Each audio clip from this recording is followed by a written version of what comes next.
শৈশবে বাবা ছেড়ে চলে গেছে, জীবনের অনেকটা সময় কেটেছে মায়ের সাথে। দরিদ্রতা ছিল যার নিত্যদিনের সঙ্গী, আর আজকে সে বিশ্বের সবচেয়ে বড় ইউটিউব স্ট্রিমার। হ্যাঁ বন্ধুরা, আপনারা হয়তো অনেকেই গেস করেছেন, আমরা বিশ্ববিখ্যাত স্ট্রিমার আইশো স্পিডের কথা বলছি।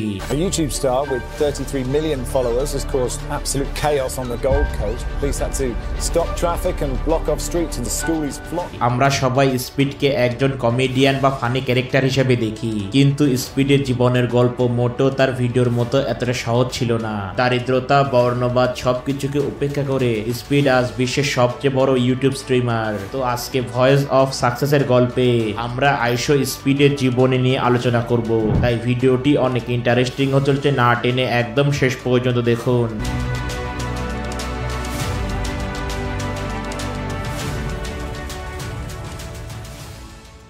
আইশো স্পিড 2005 সালের 21শে জানুয়ারি আমেরিকার সিনসিনাটি শহরে জন্মগ্রহণ করেন।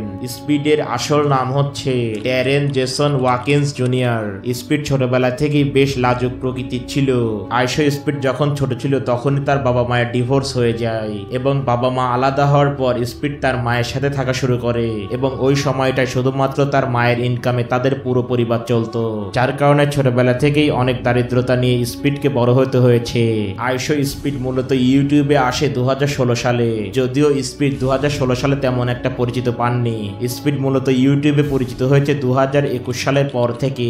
2021 সালে স্পিডের লাইভ স্ট্রিমিং এর বেশ কিছু ক্লিপ টিকটকে বেশ ভাইরাল হয়, আর যার সুবাদে ওই বছরে স্পিডের ইউটিউব চ্যানেলে 1 মিলিয়ন সাবস্ক্রাইবার পূর্ণ হয়। বন্ধুরা, স্পিড মূলত ওয়ার্ল্ড ওয়াইড জনপ্রিয় হয় 2022 সালের ফিফা ওয়ার্ল্ড কাপের পর থেকে। আমরা সবাই জানি স্পিড রোনালদোর ডাইহার্ট ফ্যান, আর 2022 সালে স্পিড রোনালদোকে নিয়ে প্রচুর ভিডিও বানানো শুরু করে, আর যার সুবাদে ওই সময়টায় রোনালদোর ফ্যানরা স্পিডের ভিডিও অনেক পছন্দ করা শুরু করে, এবং মূলত ওই কারণে স্পিডের সাবস্ক্রাইবার দ্রুত বাড়তে লাগে।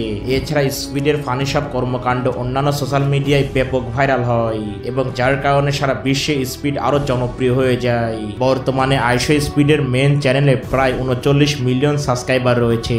এছাড়া তার ইনস্টাগ্রাম আইডিতে 32 মিলিয়ন প্লাস ফলোয়ার রয়েছে, আর মূলত এত বেশি ফ্যান ফলোয়ার থাকার কারণে স্পিডকে সবাই বিশ্বের অন্যতম সেরা ইউটিউব স্ট্রিমার বলে থাকে। তো বন্ধুরা, তাহলে আমরা আইশো স্পিডের জীবনী থেকে যা শিখলাম, আপনি মন থেকে যেটা চান সেটা অবশ্যই করুন। দারিদ্রতা বা চেহারা কোনো ফ্যাক্ট না, আপনি আপনার কাজকে মনোযোগ দিয়ে করুন, অবশ্যই আপনি একদিন সাকসেস পাবেন। তো বন্ধুরা, আইশো স্পিডের জীবনী শুনে আপনাদের অনুভূতি কি সেটা অবশ্যই কমেন্টে জানান, আর এমনই ভিডিও পেতে অবশ্যই আমাদের এই চ্যানেলটিকে সাবস্ক্রাইব করবেন।